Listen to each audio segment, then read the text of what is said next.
అందరికీ నమస్కారం. నేను మీ దేవి. 'మిస్టర్ హ్యాండ్సమ్' 26వ భాగం. రచయిత భాను గారు. మైథిలి దగ్గరికి వెళ్లి ఏం చేశారసలు మీరు? నా కూతురు ఇక్కడికెలా వచ్చింది? ఏ రాదని గట్టిగా అనుకున్నావు కదా! పర్లేదు బాగానే ప్లాన్ చేశారు. మీ పీతబుర్రకి ఇన్ని తెలివితేటలుంటే ఈ కాలం అబ్బాయి మీకన్నా 4 ఆకులు ఎక్కువే చదివినవాడు.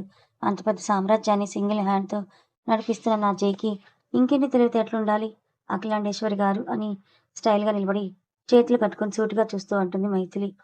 మైథిలి అలా మాట్లాడుతూ ఉంటే కోపం వస్తున్నా కూడా తమాయించుకొని, "అసలు నువ్విక్కడికి ఎందుకొచ్చావు?" అని మైథిలి వైపే ఉరుమురుమి చూస్తూ అడుగుతుంటే, "అయ్యో! ఎందుకొచ్చావని కాదు, ఎలా వచ్చావని అడగాలి. క్వెషన్ కరెక్ట్‌గా అడగలేదు మీరు. అయినా నేను మీకు కావాల్సిన ఆన్సర్‌ని ఇస్తాను. ఎందుకంటే చాలా గుడ్ గర్ల్‌ని కదా!" అని అంటూ మయాక్ నుంచి జై తనని ఎలా సేవ్ చేశాడో, ఇప్పుడు మయాక్ ఎలా ఉన్నాడో చెప్తుంది. అదన్నమాట విషయం. అలా వచ్చాను. ఇక నెక్స్ట్ నీ బుర్రలో తిరిగే క్వెషన్స్ కూడా ఆన్సర్ ఇస్తాను. స్వీటీ రాదని బాగా చంకలు గుద్దుకొని ఉంటావు కదా ఇక్కడ. కానీ నీ ప్లాన్‌ని తిమ్మిని బమ్మిని చేశాడు జై. అసలు ఎలా జరిగిందంటే, అక్కడ స్వీటీ రెడీ అయి కూర్చుంటుంది. కొద్దిసేపటికి స్వీటీని తీసుకొని కళ్యాణ మండపానికి స్టార్ట్ అవుతారు. కొద్ది దూరం వెళ్ళగానే అఖిలాండేశ్వరి ప్లాన్ ప్రకారం స్వీటీ ఎక్కిన కార్ లాంటి సేమ్ కార్ స్వీటీ ఉన్న కార్ పక్క నుంచి వస్తుంది. అందులో కూడా ఒక అమ్మాయి సేమ్ స్వీటీ లాగే పెళ్లి కూతురులా రెడీ అయి ఉంది. స్వీటీ విండో ఓపెన్ చేసి బొటనవేలు చూపించి అంతా ఓకే కదా అని అంటే ఆ అమ్మాయి కూడా అంతా ఓకే అని చూపిస్తుంది. ముందున్న డ్రైవర్ వైపు చూసి, డ్రైవర్ ఒక్కసారి కార్ ఆపు, నాకు తల తిరుగుతోంది, వామిట్ వచ్చేలా ఉంది. ఓకే మేడం అని కార్ ఆపుతాడు. స్వీటీ కార్ దిగి వాటర్ బాటిల్ లేదు, కొంచెం అక్కడ షాప్‌లో తీసుకొస్తారా అని అంటుంది. హా మేడం. డ్రైవర్ వెళ్ళగానే స్వీటీ ఫాస్ట్‌గా కార్‌లో ఉన్న అమ్మాయిని బయటకు పంపించి, ఆ కార్‌లో స్వీటీ ఎక్కి జాగ్రత్త, ఏ డౌట్ రాకుండా చూసుకో అని చెప్పి వెళ్తుంది. ఆ అమ్మాయి స్వీటీ ప్లేస్‌లో వచ్చి కూర్చుంటుంది. డ్రైవర్ రాగానే మేడం బాటిల్ అని అంటాడు. తర్వాత అవుతాను. టైం అయిపోతుంది పోనీ అని అంటుంది. ముసుగు ఉండడం వల్ల సేమ్ అలాగే రెడీ అవ్వడం వల్ల డ్రైవర్ గుర్తుపట్టలేదు. అలాగే మేడం అని డ్రైవర్ కార్‌ని పోనిస్తాడు. కానీ మన జైకి ఈ ప్లాన్ ముందే తెలుసు కదా! ఆ కార్ డ్రైవర్‌ని తోసేసి వాళ్ళకేం చేయాలో చెప్తాడు. స్వీటీ కారెక్కి రిలాక్స్ అవుతూ చుట్టూ చూసి, ఇదేంటి మమ్మీ ఎయిర్‌పోర్ట్‌కి వెళ్ళమని కదా చెప్పింది. ఇతనేంటి పెళ్లి మండపం వైపు వెళ్తున్నాడేంటి అనుకోని, ఏ డ్రైవర్ ఎక్కడికి తీసుకొని వెళ్తున్నావు? మనం వెళ్ళాల్సింది ఎయిర్‌పోర్ట్‌కి, పెళ్ళికి కాదు. కార్ తిప్పు, నాకు ఫ్లైట్ టైమ్ అవుతోందని అరుస్తున్నా కూడా పట్టించుకోకుండా కార్‌ని డ్రైవ్ చేస్తాడు. కొంచెం ముందుకు వెళ్ళగానే కార్ ఆపగానే జై, మైథిలి ఆ కార్‌ని ఎక్కుతారు. వీళ్ళు ఎలా వచ్చారు? ఎందుకు కారెక్కారు? అని ఆలోచిస్తుంటే స్వీటీ మొహం మీద చిటికి వేసి, హాయ్ స్వీటీ, కంగ్రాట్స్, ఇంకొద్ది సేపట్లో పెళ్లి చేసుకోబోతున్నావు. ఏంటి అలా చూస్తున్నావు? ఎంచక్కా హ్యాపీగా పెళ్లి నుండి తప్పించుకొని నీ ప్లేస్‌లో వేరే వాళ్ళని పెట్టి నువ్వు వేరే స్టేట్‌కి చెక్కేద్దాం అనుకున్నావు కదా! సూపర్. మీ మమ్మీ బాగానే ప్లాన్ చేసింది. So sharp. బట్ మీకన్నా నా జై ఇంకా షార్ప్. అది గుర్తించాలబ్బా మీరు అని అంటుంది మైథిలి. మీకెలా తెలిసింది మా ప్లాన్? చో చో సో పూర్ స్వీటీ. ఇక్కడుంది జై. జయవర్ధన్ చక్రవర్తి. తను తెలుసుకోవాలంటే నిమిషాల్లో తెలుసుకోగలడు. ఇప్పుడు నువ్వు తెలుసుకోవాల్సింది ఏంటో తెలుసా? నీ ప్లేస్‌లో వచ్చిన అమ్మాయి అక్కడికి వెళ్ళదు. నువ్వే వెళ్తావు. శ్రీకర్ నీ మెడలోనే తాళి కడతాడు. ఏయ్! అని స్వీటీ ఏదో చెప్పబోతుంటే, ఆగు ఆగు, మొత్తం చెప్పనివ్వు పాపం. ఎందుకంత ఆత్రం? నువ్వనేదేంటో నాకు తెలుసు. నువ్వు చేసుకోను, ఏం చేస్తావో చెయ్యి. ఇదే కదా నువ్వు చెప్పేది? దానికన్నా ముందు ఇది చూడు ఒక్కసారి అని ఫోన్‌లో ఒకటి చూపిస్తుంది. అందులో అఖిలాండేశ్వరి జ్యూస్ తాగుతూ ఉంది. అది నార్మల్ జ్యూస్ కాదు. అందులో ఒకటి కలిసిందంట. తను ఇంకా కొద్దిసేపట్లో యాంటీడోస్ ఇవ్వకపోతే ఉష్కాకి అయిపోతుందంట అని నవ్వుతూ చెప్తుంది మైథిలి. ఏయ్! నీకెంత ధైర్యం ఉంటే మా అమ్మ తాగే జ్యూస్‌లో ఏదో కలిపి నాకే వార్నింగ్ ఇస్తున్నావు. నీ అంతు చూస్తాను అని మైథిలి మీదకి వస్తుంటే స్వీటీని ఒక్క చూపు చూస్తాడు జై. అంతే, నోరు మూసుకొని గప్చుప్ అయిపోతుంది జైకి భయపడి. నువ్వు ఇప్పుడు బుద్ధిగా వెళ్ళి పెళ్లి చేసుకుంటే తనకి యాంటీడోస్ వస్తుంది. లేదంటే నీ ఇష్టం అని భుజాలెగరేస్తుంది. అసలు ఎందుకు ఇలా చేస్తున్నారు? నాకు ఈ పెళ్లి ఇష్టం లేదు అంటే ఎందుకు బలవంతం చేస్తున్నారు మీరు? చూడు స్వీటీ, నీకు ఇష్టం లేదు అంతే. నేను నమ్మను. నీ మనసునడుగు, నిజం చెప్తుంది. నీకిష్టం లేకుండానే కాలేజీలో శ్రీకర్‌తో తిరిగావా? మనకిష్టం లేకపోతే ఒక వ్యక్తి ముట్టుకున్నా కూడా మనకు నచ్చదు. అలాంటిది శ్రీకర్ నీతో ఎలా ఉన్నా ఊరుకున్నావని అంటే నీకిష్టం ఉందని అర్థం. నీకిష్టం లేనిది అతనికి ఉన్న మిడిల్ క్లాస్ లైఫ్. అంతే కదా! కానీ ఒక్కటి గుర్తుపెట్టుకో. నీ లైఫ్ అదే. మీ మదర్‌కి కూడా అక్కడేం ఆస్తి లేదు. అదంతా జై ఆస్తి. ఇప్పుడు కనీసం శ్రీకర్‌ని ఇల్లు, జాబ్ అయినా ఉంది. నీకు అది కూడా లేదు. అంటే మీకన్నా తనే ఎక్కువ ఉన్నవాడు. బుద్ధిగా పెళ్లి చేసుకొని హ్యాపీగా ఉండు. లేదంటే అక్కడ మీ అమ్మ ఉండదు. నీ ఇష్టమని మైథిలి అనగానే నువ్వు ఏదైనా చేస్తావని మా జై బావని పెళ్లి చేసుకున్నావు. తన ఆస్తిని చూసే కదా! నువ్వు మాత్రం డబ్బులున్నవాడిని చేసుకొని నాకు నీతులు చెప్తున్నావంటూ అక్కసుగా చూస్తుంది స్వీటీ. పిచ్చి స్వీటీ. నీకో విషయం చెప్పాలా? జై పరిచయమైనప్పుడు పెళ్లి చేసుకున్నప్పుడు జైకి అంత ఆస్తి ఉంది అని కూడా నాకు తెలియదు. తన కంపెనీ అని కూడా తెలియకుండా వచ్చి జాయిన్ అయ్యాను అంటేనే అర్థం చేసుకో. తన గురించి నాకు ఏమీ తెలీదు. ఇప్పటికి కూడా తన ఆస్తి గురించి నాకు తెలీదు. నేను అడగను కూడా. నాకు వాటితో పని కూడా లేదు. నాకు జై ముఖ్యం. నువ్వు అన్నట్టుగా ఆ ఆస్తి చూసి నేను జైని ఇష్టపడలేదు. ఇప్పటికీ జై ఆస్తి లేకపోతే కట్టుబట్టలతో ఉన్న తన మీద అంతే ప్రేమ ఉంటుంది. నాకు నిజమైన ప్రేమకి డబ్బుతో పని ఉండదు స్వీటీ. ఒకసారి స్పీకర్ ప్రేమ గురించి ఆలోచిస్తే నీకే అర్థమవుతుందని చెప్తుంది. ఆలోపు మండపం వస్తుంది. అదిగో వచ్చేశామని చెప్పింది గుర్తుంది గదా! బుద్ధిగా వెళ్లి కూర్చో. లేదంటే జై ఇన్వాల్వ్ అవుతాడు. తను నేను చెప్పినట్టు కూల్‌గా కూర్చోబెట్టి చెప్పే రకం కాదు. నాకన్నా తన కోపం నీకే బాగా తెలుసు కదా! అని చెప్పి స్వీటీని కార్‌లో నుంచి దించి పంపిస్తుంది. జై మైథిలి వైపు చూసి బానే మైండ్ వాష్ చేశావు. చేశాను. ఎంతవరకు పని చేస్తుందో చూడాలి. నాకు తెలిసి ఈ స్వీటీ మీ అత్త అంత చెడ్డదైతే కాదు. ఇలాంటి మైండ్ వాష్‌లు ఒక 2 సార్లు చేస్తే ఏమైనా చేంజ్ రావచ్చు. శ్రీకర్ చేతిలో కూడా ఉంటుంది అని అంటూ జైతో పాటు మండపంలోకి వెళ్తుంది మైథిలి. అది జరిగింది. నీకేమన్నా అవుతుందని భయంతో నీ కూతురొచ్చి బుద్ధిగా తాళి కట్టించుకుంది. పర్లేదు. నీ కూతురికి నీ మీద చాలానే ప్రేముంది. ఏయ్! అంటే నిజంగానే జ్యూస్‌లో కలిపావా? నేను వెంటనే డాక్టర్ దగ్గరికి వెళ్ళాలి అని భయంతో కంగారు పడుతుంటే వెళ్తున్న అఖిలాండేశ్వరిని ఆపి, ప్రాణం మీద నీకు చాలానే తీపుంది. నీవి మాత్రం ప్రాణాలు మిగతా వాళ్ళవి కాదా? అంత భయపడకు. నువ్వనుకున్నట్లు ఏమీ కలపలేదు. జస్ట్ ఊరికే అలా చెప్పాం. మేము నీ అంత దుర్మార్గులం కాదు. నువ్వు గడ్డి తిన్నావని మేము కూడా తినతాం అనుకున్నావా?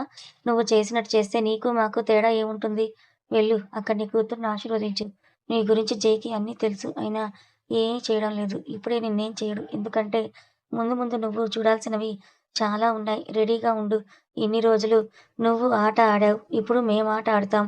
నువ్వు చూస్తూ కూర్చోవడం తప్ప ఇంకేం చేయలేవని విజిల్ వేస్తూ అనుకున్నదొక్కటి అయింది ఒక్కటి, బోల్తా కొట్టిందిలే బుల్బుల్ పిట్ట అని అంటూ పాట పాడుకుంటూ వెళ్లి జై పక్కన కూర్చుంటుంది. ఏంటి మా అత్త మనం ఇచ్చిన షాక్‌కి గట్టిగానే తగిలినట్టుంది. విషయం విని కరెంట్ షాక్ కొట్టిన కాకిలా అక్కడే బిగుసుకుపోయింది. అది చూస్తేనే అర్థమవుతోంది. తన పరిస్థితి ఇప్పుడు ఎలా ఉందో. లేకపోతే మనతోనే పెట్టుకుంటుందా? అని జరిగే పెళ్లి చూస్తారు. ఏ మాటకా మాట.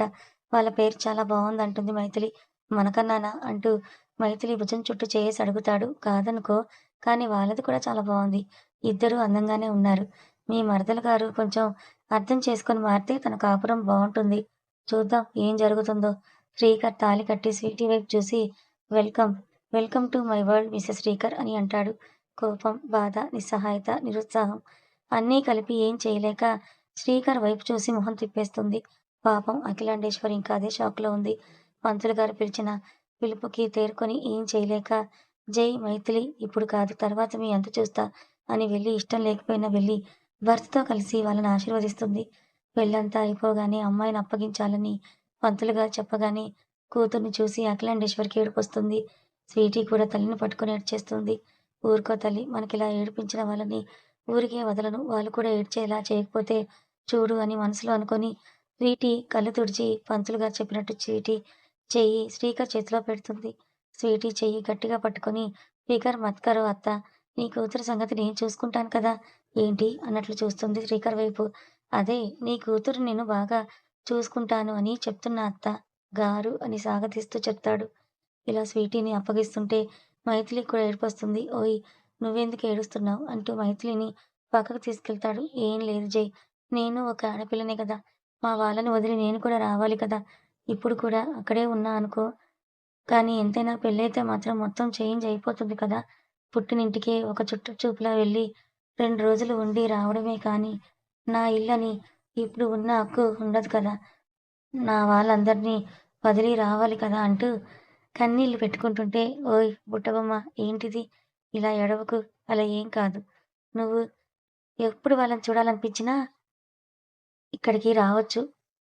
లేదు వాళ్ళైనా అక్కడికే వస్తారు. అది ఎప్పటికి నీ ఇల్లే అవుతుంది. మీ డ్యాడీకి నువ్వంటే ఎంత ఇష్టమో చూశాను కదా!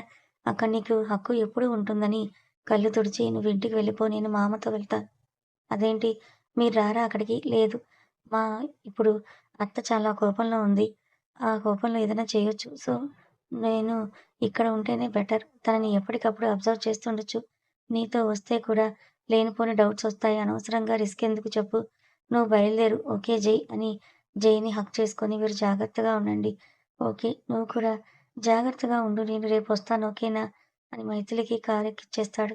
ఇక్కడ స్వీటీని అప్పగించగానే ఇంటికి వెళ్ళిన అఖిలాండేశ్వరి కోపంతో ఇల్లు పీకి పందిరేస్తుంది. తన కోపమంతా రూమ్‌లో ఉన్న వస్తువుల మీద చూపిస్తుంది. "జై, జై నేను చాలా తక్కువ అంచనా వేశాను. నిన్ను తక్కువ అంచనా వేసి చాలా తప్పు చేశాను. ఇప్పుడు నా కూతురికి ఆ శ్రీకర్‌తో పెళ్లయింది. వదలను. నిన్ను వదలను. నీ ముద్దుల భార్యని వదలను. ఇంతకింత తీర్చుకోకపోతే చూడు" అని కోపంతో ఊగిపోతుంది. అదంతా చూసి "నువ్వేం చేయలేవత్తా. ఇప్పుడే కదా స్టార్ట్ అయింది. ఇప్పుడే ఇలా అయిపోతే ఎలా? ముందుంది అసలైన ఆట" అనుకుని వాళ్ళ మామ దగ్గరికి వెళ్లి "ఏం చేస్తున్నారు మామ? అంతా ఓకే కదా?" "ఆ! జై అంతా ఓకే. చాలా సంతోషంగా ఉంది నాన్న.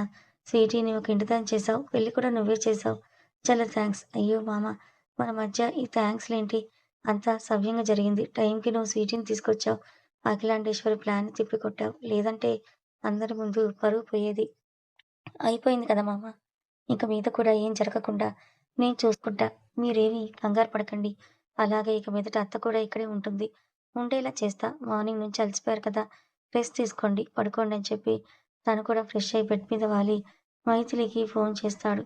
అప్పుడే ఇంటికి వచ్చి తిని తను కూడా పడుకుంటుంది. జై నుంచి ఫోన్ రాగానే లిఫ్ట్ చేసి, "హలో జై. ఆ! బుట్టబొమ్మ ఇంటికి రీచ్ అయ్యావా? ఆ! ఇందాకే వచ్చాను జై. తిని రూమ్‌కొచ్చాను. మీరు కాల్ చేశారు. అవునా? నేను కూడా ఇప్పుడే పడుకుందామనొచ్చా కానీ, నిద్ర రావడం లేదు బుట్టబొమ్మ. ఈ మధ్య నీతో కలిసి నిద్రపోవడం అలవాటయింది కదా! అందుకే నిద్ర పట్టడం లేదు." మైథిలి చిన్నగా నవ్వుకొని, "అయితే వచ్చేయండి మరి నా దగ్గరికి. చెప్పాను కదా బుట్టబొమ్మ. లేకపోతే నీతో పాటే అక్కడికే వచ్చేవాడిని." సరే. నాకు కూడా నిద్ర రావడం లేదు. ఇద్దరికీ ఈరోజు జాగారమే అవుతుందనుకుంటా." "ఆహా! నువ్విలా మాట్లాడుతుండు. నిద్ర అదే వచ్చేస్తుంది." అలా ఇద్దరు ఎంతసేపు మాట్లాడుకున్నారో వాళ్ళకే తెలియదు. ఎప్పుడో తెల్లారే ముందు మాట్లాడుతూ అలాగే నిద్రపోతారు. లేట్‌గా పడుకోవడం వల్ల మధ్యాహ్నం ఎప్పుడో లేచి స్నానం చేసి కిందకొచ్చి వాళ్ళ నాన్న పక్కన కూర్చుంది. మనవరాలిని చూసి, "ఏంటే మనవరాలా అంతసేపు పడుకున్నావు? మొహం కూడా అలా అయింది. రాత్రంతా నిద్రపోలేదా? నా మనవడు కూడా లేడు కదా! నిద్రపోకుండా జాగారం చేయడానికంటూ" మైథిలిని ఆట పట్టిస్తుంటే, "ముసలి" అని గట్టిగా అరిచి, "చూడు డాడీ నాని ఎలా మాట్లాడుతుందో" అని వాళ్ళ నాన్న వెనుక సిగ్గుతో మొహం దాచుకుంటుంది. హహ! అని నవ్వుతూ, "మీ నాని అలానే అంటుంది. నువ్వు పట్టించుకోకు." పార్వతి గారి వైపు చూసి, "ఏంటమ్మా నువ్వు కూడా నా తల్లిని ఏడిపిస్తున్నావు?" "హ్మ్. మీ తల్లి ఇంకా చిన్నపిల్ల కాదు. పెద్దదయిపోయింది." "ఆ! అమ్మా మొన్ననే నా గుండెల మీద ఆడుకున్న నా కూతురు అప్పుడే ఇంత పెద్దగా అయిపోయింది. పెళ్లి కూడా అయిపోయేంత పెద్దగా అయిపోయింది" అంటూ మైథిలి తల నిమురుతూ అంటాడు. అలా అంటున్నప్పుడే ఆయన కళ్ళల్లో సన్నటి కన్నీటి పొర వచ్చి చేరుతుంది. మైథిలి ఒక ఇంటిదయిపోయింది. ఇప్పుడు తను వేరే ఇంటిదని అనుకోగానే అందరికీ కంట్లో నీళ్లు తిరుగుతాయి. వాణి గారికి కూడా తన కూతురు ఇప్పుడు ఇంకో ఇంటికి వెళ్ళిపోతుందని బాధగా ఉన్న జై లాంటి మంచి భర్త దొరికినందుకు సంతోషంగా ఫీలయ్యి కంట్లో నీళ్లు తుడుచుకొని, "రండి భోజనం టైం అయింది. మైథూర ఉదయం టిఫిన్ కూడా చేయలేదు. ఆకలిగా లేదా? రా తిందువు" అని తీసుకెళ్తుంది. అందరూ తలో ముద్ద పెడుతుంటే అందరి చేత్తో గోరుముద్దలు తింటుంటే, "నాకు పెట్టరా? మీ కూతురికేనా?" అంటూ వస్తాడు జై. "రా జై" అంటూ నవీన్ గారు లేవబోతుంటే, "కూర్చోండి, కూర్చోండి మావయ్య" అని, "ఏంటి మేడం తమరికి ప్లేట్ అవసరం లేకుండానే కడుపులోకి వెళ్తుంది. Good good. మీకు కావాలంటే చెప్పండి పెడతారు. పెడతా అంటే వద్దంటానా" అని మైథిలి పక్కనే కూర్చుంటాడు. "నేను పెడతాను నాన్న" అని వాణి గారు కలిపి ముద్ద పెట్టగానే జై కంట్లో నీళ్లు తిరుగుతాయి. అమ్మ చేతి ముద్ద తెలియని జైకి ఇప్పుడు వాణి గారు పెడుతుంటే అమ్మ చేతి ముద్ద తిన్న ఫీలింగొస్తుంది. "ఏంటి జై కంట్లో ఆ నీళ్లు కారంగా ఉందా?" అని కంగారుగా అడుగుతుంటే, "మీ అల్లుడికి కారంతో వచ్చినవి కాదు ఆనందంతో వచ్చిన కన్నీళ్లు అంతేనా జై?" అని తల ఊపి "థాంక్స్ అత్తయ్య" అని వాణి గారితో పాటు అందరి చేత తలో ముద్ద పెట్టించుకొని తింటాడు జై. కథ కొనసాగుతుంది. మరి జై, మైథిలీల ఈ లవ్ స్టోరీ మీకు ఎలా అనిపించింది? నచ్చిందా? నచ్చితే లైక్ చేయండి. మరికొంతమందికి షేర్ చేయండి. Thank you so much.